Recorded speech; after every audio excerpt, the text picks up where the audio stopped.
I don't know if I can put my full confidence in Korone. What? Maybe in the right hands, it's doable. I am good player. It's going to be an uphill battle for sure. LOL. LOL. Hello live players, welcome to the channel. My name is Camlange, and this weekend I won the Lunar New Year special tournament with Mono Korone. Yep, that's right. Pure Korone deck. I secured myself the gorgeous Futoinu promo card. It's a little shiny and reflective in this case, but you get the idea. I have a lot to say about this deck and my experience with it. If you're someone who just wants to know what cards I played, you can go ahead and use the chapters below to skip ahead. But I'm going to talk a little bit up front, some context for this deck. Once I get into the card list, I'll get more into combos and strategies. I had the following matchups. Round 1 was Miko. Round 2 was Kiara. Round 3 was Suisei. And finals was, once again, Suisei. Having to play against a Kiara and 2 Suiseis in a row, where the grand prize is so coveted, was not an easy feat. Not only did I have to play against Kiara and 2 Suiseis, but these players in particular are very strong. We had some of the best players in Washington at this event. My Kiara match was against someone named Evan, who I've talked about before with their deck list, and I had actually lost to him the day before this event at a different Lunar New Year event. I brought him down to 1 life, but I wasn't able to clutch it out, so we had a rematch, and this time around I was able to pull it off. My finals match was against Varler. If you remember from one of my other videos, I interviewed him about his performance at Bloom Cup in California. He went 5-0 undefeated with Shion at that event, so this is not an easy game, playing up against someone of that skill level in the finals match with a Futoinu card on the line. So while I do think that this victory is a bit of an anomaly, it's not like it wasn't earned. It's not like I showed up to some random small event with a small scene and just mollywopped them with Korone. This was a pretty high stress environment, and I am just very grateful that I was able to play as well as I did and be able to secure the win. I've said before that I felt that Korone maybe couldn't really win a tournament, but she still does pretty well. I'm glad to be eating my own words right now. I don't think that she is a meta deck by any means now just because of this one win. I just think that she has enough going right for her that it's possible, and if you're like me and you grinded several tournaments using only Korone, you might eventually get there. I think that's the other thing I really want to stress is, like, I played so many different versions of this deck. I tested so many different cards. I competed in 3 different Lunar New Year events. I competed in multiple Elite Spark entry cups. Not a win. My results range anywhere from 3rd place to 14th. And I do think, even since my last Korone video, that this version of the deck is the most solved it will be in the Elite Spark format. You could maybe make some small changes here and there. I truly believe this is the best list you're going to find for Korone. And with Curious Universe just a few days away, I really want to talk about it and my journey there. Let's talk about the Oshi and then get right into our holomem. Obviously, we are playing the Korone Oshi card. This is the crux of the deck. It's a very good Oshi card. It's going to be a staple yellow Oshi for quite a while. She has 6 life, which is pretty fantastic, especially in a meta where so many decks can just get huge knockouts in 1 turn. So that extra buffer for setting up is really crucial for her. She has the Oshi skill, Infinite Stamina, that for 2 holo power. Once per turn, you may set your resting Inugami Korone to active. This is a pretty cool ability. You don't use it a ton, but it comes in super clutch at moments where you collabed with a Korone that you really need to use again, or you want to exert pressure by collabing with a second, it rests, collab with a second again and go for multiple attacks. It can be clutch when you just don't have a lot going on in your board and you want to make use of a resting holomem. So there's some cool strategies with it, but the really big thing is her SP Oshi skill that for 3 holo power, you can use wow, wow, wow, wow. Once per game, when one of your yellow holomem is down, so technically it doesn't have to be Korone, which is why this is such a staple card for yellow decks, reattach one of that holomem's cheer to another yellow holomem on your board, and return 1 card from that stack of holomem, including the one that was downed, back to your hand. This adds a lot of consistency to the deck. You are able to maintain the second Bloom Korone because you only have 4 in the deck, so this lets you get it back. So if you don't have one in hand, you can guarantee that you'll be able to set up another second as long as you have a first on the board. This lets you maintain cheer, and in tandem with the second bloom's gift effect, where you get to accelerate a cheer from the top of the cheer deck. When your second gets knocked out, you're getting 3 cheers, plus when your turn starts, you get the cheer for turn. The cheer management in this deck is crazy. You have a lot to cheer to work with. Cheer really isn't an issue. And you get a little bit of wiggle room with your holomem, where you can bring them back once per game if you really need to.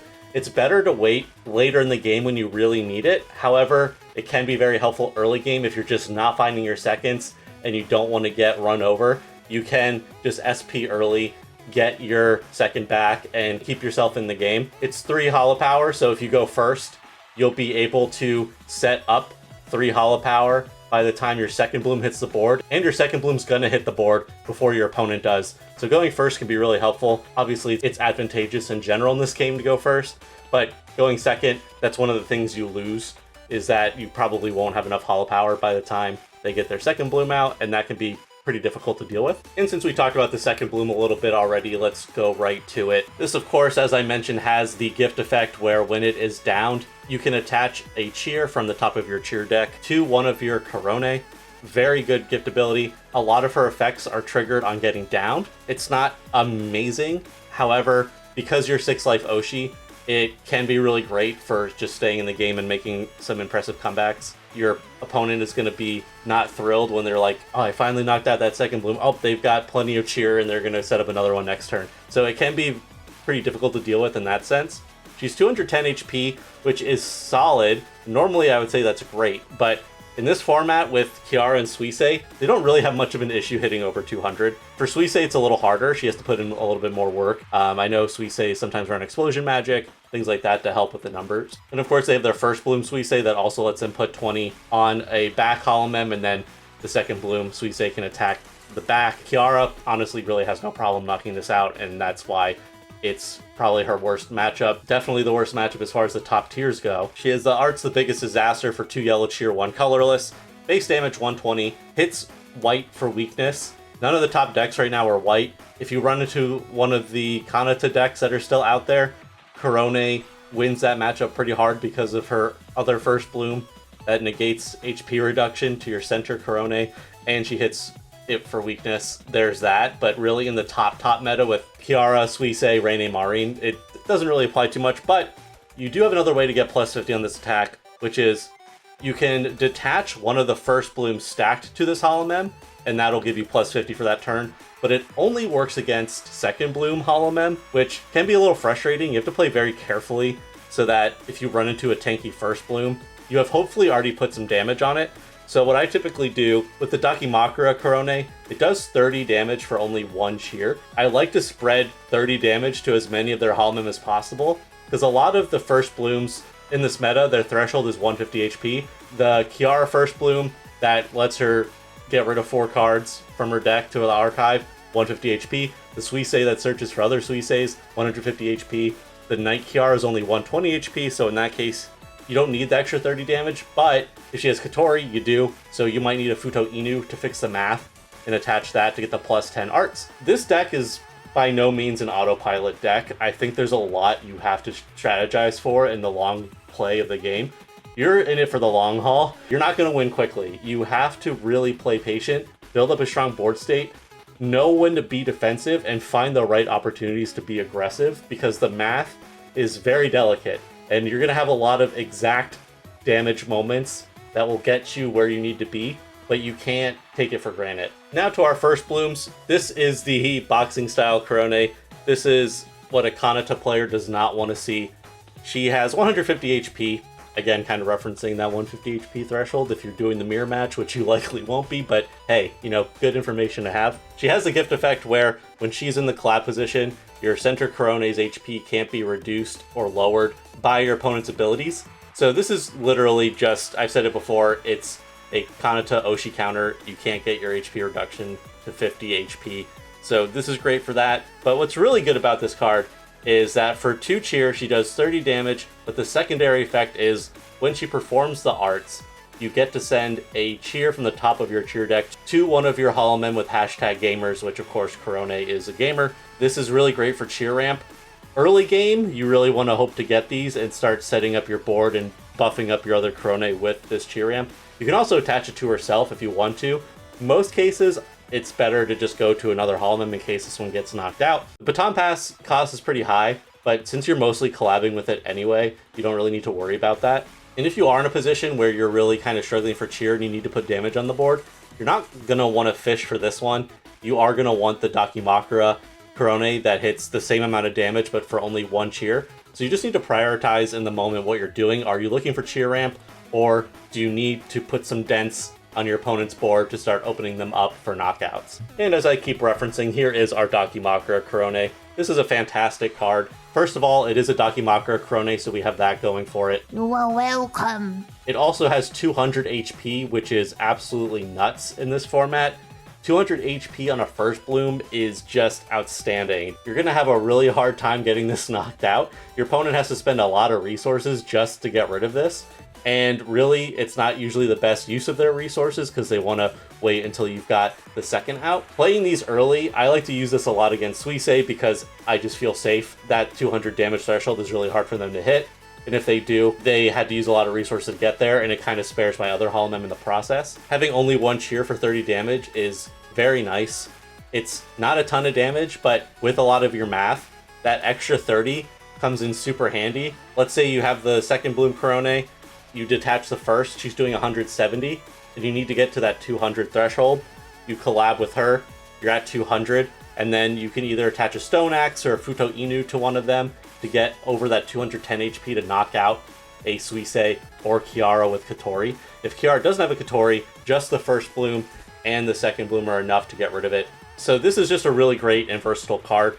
I run it at 4, along with the boxing style at 4. I think these are your most important first. But we have one other first that we run in the deck that is an excellent card. You don't need to run a lot of it, but it's really valuable late game. It's a super clutch card, but early game it's not what you really want to see, which is why I run less of it. Here is the other first bloom Korone. This is the Idol Korone. It has 160 HP, which is also really solid HP for a first bloom. Her attack costs are pretty high, so she has 1 that's for 2 cheer, 1 yellow, and then 3 colorless cheer. This is a mono yellow cheer deck, so this doesn't really matter, and you're not really going to be splashing Korone a lot of decks anyway, but I'm just going to say it so that you know. Her first attack is what makes her so valuable late game. She does 40 base damage, but for every life that you've lost, you get an extra 10 damage. The max base damage you can do if you're still in the game is 90. That means you only have 1 life left. Being able to bring out a first bloom and doing 90 damage can be incredible because so many of her other cards besides her second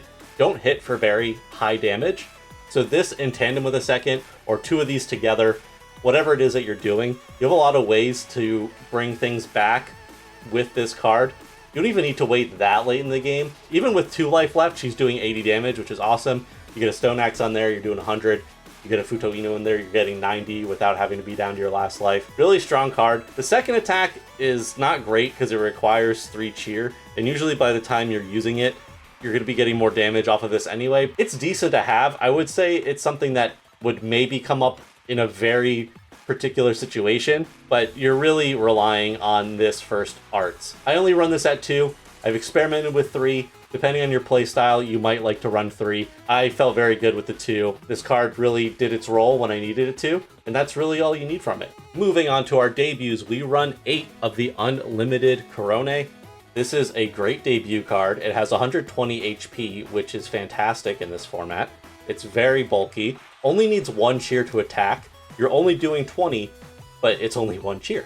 So, pretty great, especially for a 120 bulky debut. You can also, as I've said, for math correction and stuff, you can put a Futoinu on there, get 30, Stone Axe do 40, and she has this 3 cheer attack for 60. Doesn't come up a lot in situations, but I can't say it never comes up. Sometimes you just need that 60 and you're not finding your first or whatever. The debut can come in clutch for that, so it's rare. It's not a position you really want to be in. It's better than not having that arts, honestly. It has its uses, but really, you're just using this to get a bunch of Korone on the board, trying to tank as many hits as you can to get your first blooms and stuff out with that 120 HP. I think the only deck that could maybe knock this out early is Kanata, if she goes second. If she finds literally everything, like the Upao, the Explosion Magic, the collab debut, she might be able to do enough damage to knock this out. I don't remember the exact number, but I'm pretty sure that exact scenario has happened to me before, and it was the unluckiest I've ever felt my entire life. But look, all my luck came around for this tournament, so all those losses with Korone before were worth it. But we do run 8 of this, and we have one other debut that will put us at 12 total debut Korone. Our last debut is the Diner Korone. We run 4 of these. I think I've maybe seen some lists that run 3, but I really like this at 4. And this collab effect, while it maybe doesn't sound amazing at first, it's actually very handy for this deck. When you collab with her, if you have a yellow cheer attached to her, you can archive the cheer and search your deck for a debut gamers. So obviously in this case, you're going to grab another Korone. This can be very valuable early game. One of the biggest things I've learned about this deck is that you want to fill your board with as many Korones as possible so you can get as many first bloom Korones as possible.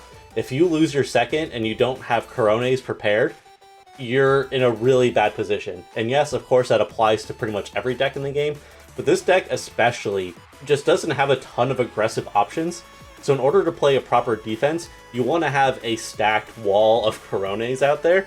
And if you start the game with only 2 debut, I honestly think it's almost always worth it to sack the yellow cheer and get yourself another debut so that you have at least 3 Korone down early game. I think especially in the Suisse matchup, it matters a lot because she has ways to get double KOs, she has ways to target the back. So this comes in really handy. I used it multiple times in the event, and I think having it at 4 is appropriate so that it gives you that option. And it's not 120 HP, but it's 100 HP, which is still very good for a debut. And she's doing 30 for 1 cheer, so the slightly more damage than the other debut. And I've had situations where, similar to the first bloom Dakimakura Korone, I just needed that extra 30. You only need 1 cheer for it. Bada bing, bada boom. A cool combo you can do is with the Futoinu mascot card. Since we're talking about it a lot, I figured I should bring it up. We do run 4 copies of this, and it's essential to run 4 copies of this. The holomem this mascot is attached to gets arts plus 10, and additional ability if attached to Korone. When the Korone that this mascot is attached to collabs, you can get 1 yellow cheer back from your archive and attach it to that holomem. This is an error card. It has the wrong text. It says to your holomem. It should be to this holomem. So just make sure that you know that Bushiroad screwed us on that one. But that is actually how it works. And what's great about this is the way that effects resolve in this game. Both her collab effect and this effect activate at the same time. So you can choose what order they activate. So you can choose to get the yellow cheer first from the Futoinu, and then that gives you the material needed to activate the collab effect. So very strong combination. Makes her do 40 damage, but also can guarantee you an extra debut. Those are all of our holomems, so let's go ahead and take a look at our support cards. No surprise here, we start with 4 Nodoka. You know her, you love her, you draw 3 cards. What's not to love? Thank you, Nodoka. I owe you my life. Next, we run 4 Manager-chan, Mane-chan. I think this card is necessary at 4. One of the biggest problems with this deck is that it just bricks like crazy. If you've noticed with the Korone Holomem, there's a lot of cool things you can do with cheer and maintaining cheer, but you don't have ways to search for your own Korone except for the debut that lets you grab another debut. The search power is not great, so the consistency of this deck is not the best. It can be very frustrating. Mane-chan just guarantees that you can refresh your hand if you just have useless cards. I used it a whole bunch, and it saved me a lot. Thank you, Mane-chan. I also owe you my life. And if you don't already know how Mane-chan works, it is a card that, as long as you have one other card in hand excluding this card, you shuffle your hand back into your deck and then draw 5 new cards. It's just a way to refresh your hand, especially if you have a small hand, you get more cards. If you have just a bad hand, lets you try again. Obviously, it is random, so you want to try to thin out your deck as much as possible to try to hit the cards that you actually want to find off Mane-chan. That can be challenging. Otherwise, you just gotta leave the rest to RNG. We have another limited in the deck. This is 2 copies of Amazing PC. This card, I think, is also crucial. As I mentioned, search is really difficult. She just doesn't have ways to find her second bloom. Amazing PC is fantastic in this deck because you have so much cheer to work with that really sacrificing a cheer in order to search for a first bloom or a second bloom Korone is a lifesaver. I rely on this card a lot, and I've tried using it at just 1 in the past. I think 2 is a must. I think you just brick too often. You have so much cheer. You just need to be able to guarantee your first and seconds. because if you don't have your first set up, you whiff finding a first, it sets you back so far, and you're just obviously not going to be able to get your seconds out very quickly, and all these other things. So Amazing PC really helps round that out, and I think it's necessary for any Korone deck. Our last limited card is one copy of So That Makes You My Enemy. I went back and forth on this card. I originally wasn't running it in a lot of my builds because I really needed the extra draw power and search. I used to run Korone in this deck. I don't anymore. This deck, I think, does need one copy of Enemy. Because she's not hitting these super high damage thresholds, this card is super valuable for sniping things on the back that she can knock out, and that can really help you gain a lead, secure a victory, all that good stuff. If you don't know, what this card does is it swaps your opponent's center holomem with one of their back holomem. You get to choose which back holomem. So this could be a game winner card. Most decks run 1 to 2 copies of this. My previous builds, you won't see it in there. I made this change literally the day before this tournament, and I'm glad I did because it was worth it. I had a match the day before where I wasn't running it, and I think if I had, it maybe would have made a difference in at least one of my games. Next, we run 4 normal PC. Just for consistency, you want to make sure you're getting your debuts out. It lets you thin out the deck by finding your debuts and putting them on the board. As I mentioned, you won a lot of Korones in play. I think normal PC at 4 really ended up working out. I went back and forth a lot on this card, sometimes running at 3, sometimes not even running any, because I thought the debut that lets me search for other debuts might be enough. I think 4 normal PC, you really need to guarantee your opening hand has plenty of debuts. And there's multiple times where I open with like 1 debut Korone in hand, but I have 2 normal PC in hand. And again, for new players, this lets you reveal 1 debut holomem from your deck and put it on your stage, then you shuffle the deck. So it doesn't go directly to hand, you do have to play it to the board. So make sure that you're aware of that when you're playing it. You can play normal PC and whiff the search if you don't want to add a debut, if you just want to get the card out of your hand. So that's also a strategy that you can implement as well. This is probably the biggest change I've made since you've last seen my Korone deck. I run 2 copies of sub PC. I did use this in my match with Lexi. If you watch that full playthrough video, I did add the 2 sub PC. It really improved the consistency of this deck dramatically.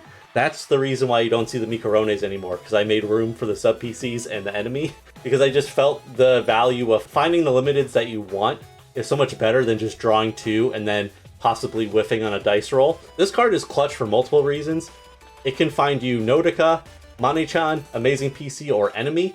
Usually you want to find Amazing PC with this sub PC because it's not a limited card, so you play it, you find your Amazing PC, then you play the Amazing PC and you guarantee your first or second Korone. It's awesome. Or if your hand sucks, you play sub PC and you find a Nodoka or a Manager and you get more cards or refresh your hand. Running 2 sub PC ended up being, I think, a game changer for this deck.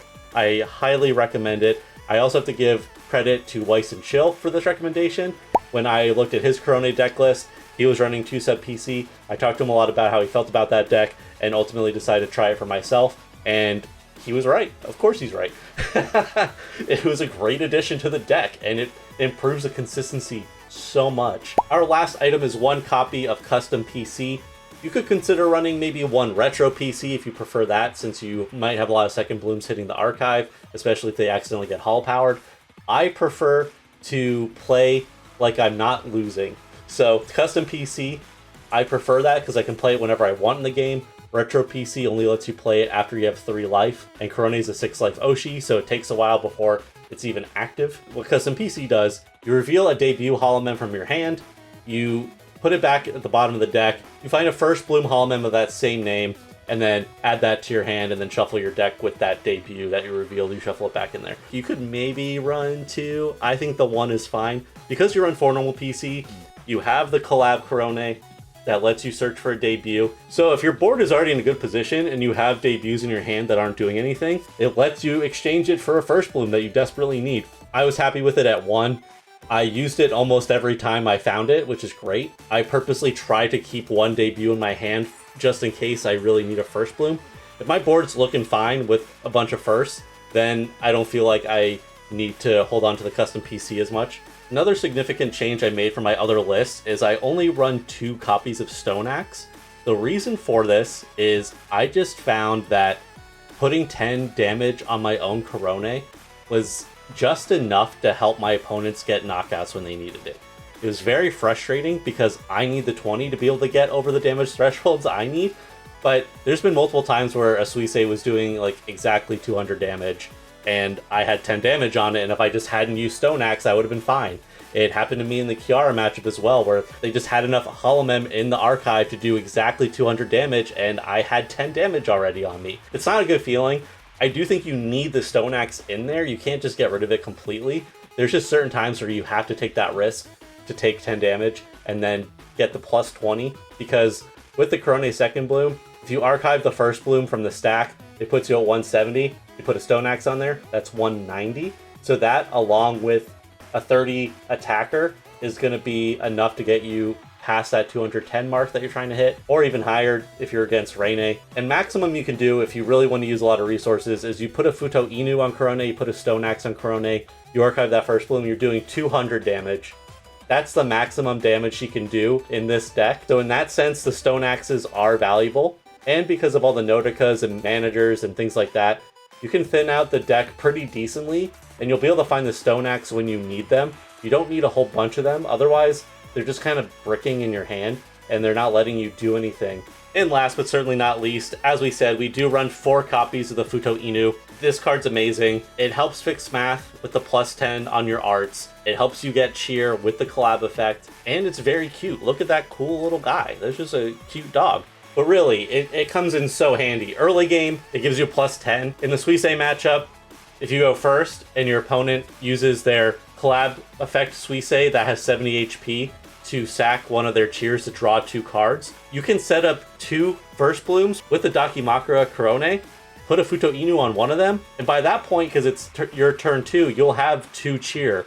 If you put one on each holomem, then collab with the one, you're doing exactly 70 damage, which is enough to take out either that collab Suisei, and even without the Futoinu, actually, if you have the 2 of these, you can do 60 damage to knock out the collab Kiara that they used to find Kotori. If they did attach Kotori to that 60 HP Kiara, the Futoinu lets you do the 70 that you need to get an early knockout.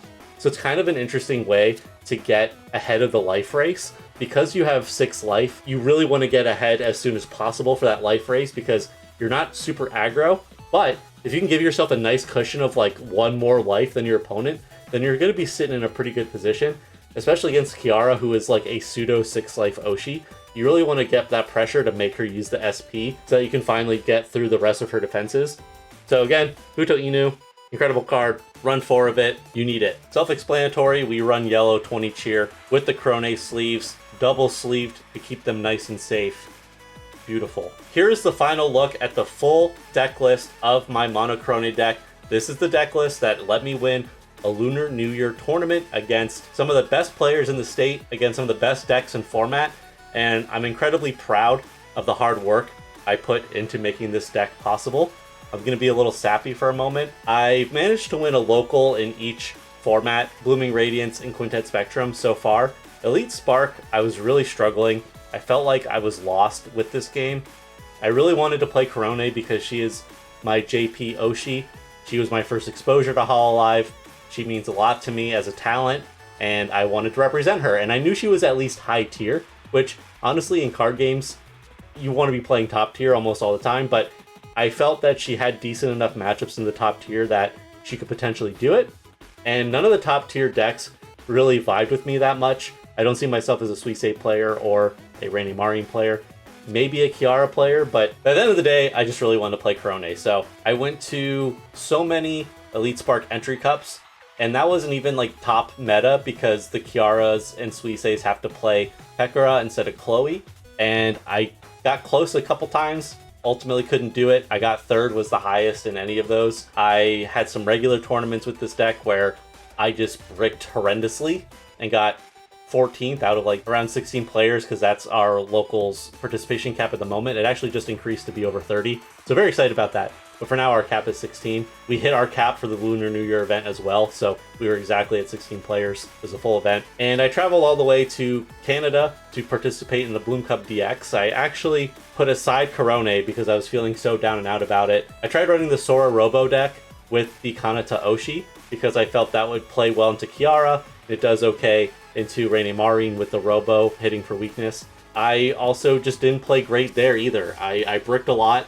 I ended up going 2-3, which, sure, not the worst you could do, but definitely was disappointed in putting in all this work and pivoting to a different deck and trying to prepare for the meta, and ultimately just not being able to do the things that I wanted my deck to do. For the last couple of weeks of Elite Spark before Curious Universe, I kind of just said, screw it, I'm just going to play Korone.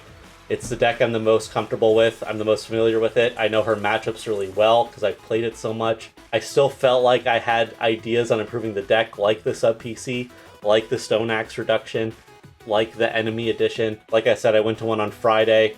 I won my first 2 games, barely lost the round 3, but as you know, you have to go undefeated if you want to win the prize, so it was unfortunate, but it is what it is. I learned enough from it going into Saturday for this event, and I truly did not go into it expecting to win.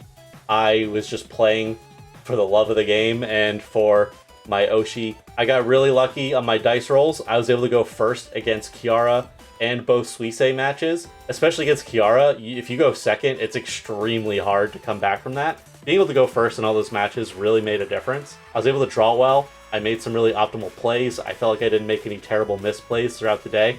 Maybe 1 or 2 minor ones. So I don't necessarily think that this is like a meta-defining deck for Elite Spark. I think a lot of things went right for me, and a lot of things went wrong for my opponents. The Suiseis I played against were kind of bricking. Kiara kind of bricked. So it was just my lucky day in some ways, but they were all great players, and despite maybe not having luck on their side that day, even then, it's still really challenging because they know how to come back from sticky situations. So I had to be really thoughtful about how defensive I was being and how aggressive to be. And as I said, Korone is not an autopilot deck. You have to make a lot of careful decisions because one mistake could just lead to you getting steamrolled. I am really proud of how I played. I'm really happy to have won the Fuomoko promo card, but most importantly, I was just really happy to win an event before the next set with my favorite Japanese hololive member. It meant a lot to me to win with this deck after so many losses and so much effort putting into making this deck work, and it was on a scale of competition that was very high stakes, and I'm really grateful for my scene. Not only are they great players, but everyone's really kind. People were very happy for me when I won despite that they didn't win. It was just a really heartwarming moment for me. It solidified even further why I love this game so much. I also, that day, I wasn't playing to win, but I wanted to just keep improving the quality of our events and trying to get more people interested in the game. So I created these custom flyers and table tents that are now being used at the venue. I was also proud of that, seeing my work displayed there and people being really excited about it, just having that extra hololive flair at the tournament. I really do love this game and the community, and Korone, of course. Also, to be extra sappy, my partner was traveling for work for Valentine's Day, and this event was on Valentine's Day. So I had a good luck charm with me that she gave me, and I love her very much, and I couldn't have done it without her support through all my weird hobbies. So that's my sappy and critical review of this deck. If you enjoyed this video, please give it a thumbs up and consider subscribing to the channel. Also, ring that bell so that you don't miss any of my future uploads. Whenever I win a tournament, I upload deck lists and I talk about my experiences there. I also post a bunch of other deck lists that you can check out. I've been doing more gameplay videos, so if you want to get better at the hololive OCG, I really hope that I can help you improve and learn more about the game. It's what I aim to do in this channel. I love hololive and I love card games, so it would mean a lot to me if we could get to 500 subscribers. We're getting close. I can feel it. So thank you to everyone who has supported me so far. So with all that said, thank you so much for watching, and I'll see you in the next video. Bye! I got more coffee! I got more coffee! Hi, Cameron.